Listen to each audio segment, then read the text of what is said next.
بسم اللہ الرحمن الرحیم۔ میرے محترم عزیز دوستوں، آج ہم آپ کو اس واقعے میں بتائیں گے کہ خدا ترس عورت کو ڈوبا ہوا بچہ کیسے ملا۔ حضرت اکرمہ رضی اللہ تعالیٰ عنہ فرماتے ہیں کہ ایک ملک کا بادشاہ بہت ظالم اور کنجوس تھا۔ اس نے اپنے ملک میں یہ اعلان کر دیا کہ کوئی بھی شخص کسی فقیر یا مسکین پر کوئی صدقہ نہ کرے، کوئی بھی شخص کسی غریب کا سہارا نہ بنے۔ اگر کسی نے ایسا کیا تو میں اس کا ہاتھ کاٹ دوں گا۔ یہ خبر سن کر لوگوں میں سنسنی مچ گئی۔ اب ہر کوئی صدقہ دینے سے ڈرنے لگا۔ ایک دن ایک فقیر مجبور ہو کر ایک عورت کے پاس آیا اور کہنے لگا کہ اللہ عز و جل کی رضا کی خاطر مجھے کوئی چیز کھانے کے لیے دے دو۔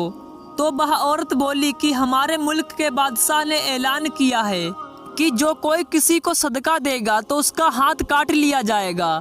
اب میں تمہیں کس طرح سے کھانے کے لیے کوئی چیز دوں؟ فقیر نے کہا، تم اللہ عز و جل کی رضا کی خاطر کوئی کھانے کی چیز دے دو۔ عورت کو اس فقیر کی حالت دیکھ کر بہت ترس آیا اور اس نے بادشاہ کی ناراضگی اور سزا کی پرواہ کیے بغیر اللہ عز و جل کی رضا کے لیے اس فقیر کو 2 روٹیاں دے دیں۔ فقیر روٹیاں لے کر دعائیں دیتا ہوا وہاں سے چلا گیا۔ جب بادشاہ کو معلوم ہوا کہ فلاں عورت نے میرے حکم کی خلاف ورزی کی ہے تو اس ظالم بادشاہ نے عورت کی طرف اپنے سپاہی بھیجے اور اس عورت کے دونوں ہاتھ کٹوا لیے۔ کچھ عرصے بعد بادشاہ نے اپنی والدہ سے کہا، مجھے کسی ایسی عورت کے بارے میں بتاؤ جو سب سے زیادہ حسین و جمیل ہو تاکہ میں اس سے شادی کر سکوں۔ تو اس کی والدہ نے اسے بتایا، ہمارے ملک میں ایسی خوبصورت اور بے مثال عورت رہتی ہے کہ میں نے آج تک اس جیسی حسین و جمیل عورت نہیں دیکھی، لیکن اس عورت میں ایک بہت بڑا عیب ہے۔ بادشاہ نے فوراً پوچھا کہ اس میں کس بات کا عیب ہے؟ اس کی والدہ نے جواب دیا کہ اس کے دونوں ہاتھ کٹے ہوئے ہیں۔ بادشاہ نے سپاہیوں کو حکم دیا کہ فلاں عورت کو میرے پاس حاضر کیا جائے۔ چند سپاہی گئے اور اسی عورت کو بادشاہ کے سامنے لائے جس کے ہاتھ فقیر کو روٹیاں دینے کی وجہ سے کاٹ دیے گئے تھے۔ جب اس ظالم بادشاہ نے اس عورت کو دیکھا تو وہ دیکھتا ہی رہ گیا۔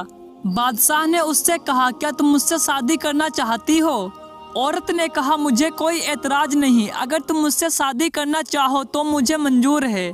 چنانچہ ان دونوں کی شادی بڑے دھوم دھام سے ہوئی، جشن منایا گیا۔ اس طرح وہ ہنسی خوشی زندگی گزارنے لگے۔ بادشاہ کی دوسری بیویوں کو اس عورت سے حسد ہو گیا۔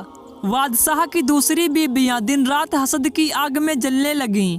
ان کے دل میں یہ بات بیٹھ گئی کہ بادشاہ اب ہمیں اتنی توجہ نہیں دیتا جتنی کہ اس غریب و نادار نئی دلہن کو دیتا ہے۔ چنانچہ وہ ہر وقت اسی فکر میں رہتی کہ کسی طرح سے نئی دلہن کو بادشاہ کی نظروں سے گرا دیا جائے، لیکن وہ اپنے اس مذموم ارادے میں کامیاب نہ ہو سکیں۔ پھر اچانک بادشاہ کسی محاذ پر روانہ ہو گیا اور وہاں اسے کافی دنوں تک دشمنوں سے جنگ کرنی پڑی۔ بادشاہ کی دوسری بیویوں کو یہ بہت اچھا موقع مل گیا۔ انہوں نے اپنے بادشاہ کو خط لکھا۔ خط میں لکھا ہوا تھا کہ تمہارے پیچھے تمہاری نئی دلہن نے تمہاری عزت کو داغدار کر دیا ہے اور اس بدکاری کے نتیجے میں اس کے یہاں بچہ بھی پیدا ہوا ہے۔ جب بادشاہ کو یہ خط ملا تو وہ آگ ببولا ہو گیا۔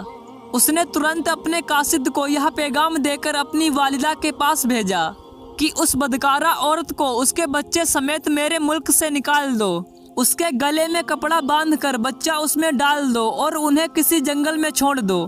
جب اس کی والدہ کو یہ پیغام ملا تو اس نے ایسا ہی کیا اور اس کے گلے میں کپڑا باندھ کر بچہ اس میں ڈال دیا۔ پھر اسے ملک سے دور ایک جنگل میں چھوڑ دیا گیا۔ اب وہ بیچاری تنہا جنگل میں رہ گئی، لیکن اپنے پروردگار سے کسی قسم کا کوئی شکوہ نہ تھا۔ وہ بیچاری تو اللہ کی ہر رضا پر راضی تھی۔ وہ بیچاری اسی طرح جنگل میں گھومتی رہی۔ پیاس کی شدت نے اسے پریشان کر رکھا تھا۔ بالآخر اسے دور ایک نہر نظر آئی اور وہ نہر پر گئی اور جیسے ہی پانی پینے کے لیے جھکی تو اس کا بچہ گہرے پانی میں جا گرا اور وہ ڈوبنے لگا۔ جب اس عورت نے اپنے بچے کو ڈوبتا دیکھا تو وہ رونے لگی۔